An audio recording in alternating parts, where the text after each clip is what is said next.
Welcome to today's breaking news. Here's the highlight of the day. SpaceX Starship booster probably returning to port after explosion, Elon Musk. Washington, July. The Starship rocket booster SpaceX plans to use for an inaugural flight to orbit will probably return to its launch mount in Texas next week following a testing explosion on Monday, the company's chief executive Elon Musk. Damage is minor, but booster will be transferred back to the high base for inspection, returning to the launch down probably next week, Musk said in an email.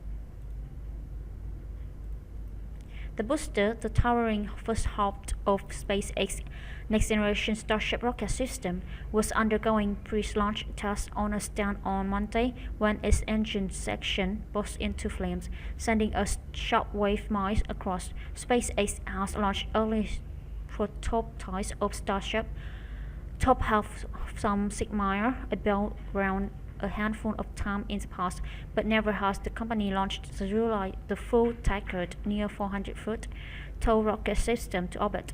The company has targeted the end of summer to the debut orbital flight, aiming to achieve a long-delayed pivotal milestone for the rocket's development. But Sunday explosion called that timeline into question. The Federal Aviation Administration, which oversees launch and rockets re-entry safely, said it was in its close contact with SpaceX following the explosion, but that it would not open a formal investigation because of the incident. Most SpaceX founder and chief engineers have previously said the SpaceX company will wheel the rocket booster back to its hangar for a closer inspection of its 33 rocket engine co-raptors. Musk suggested on Wednesday that the orbital Starship test could fly as soon as next month, if testing goes well. Starship is the centerpiece of Musk's aim to ferry humans and cargo for the Moon and Mars. The rockets were picked up by NASA last year and sent the first crew of astronauts to the surface of the Moon since the U.S. Apollo program.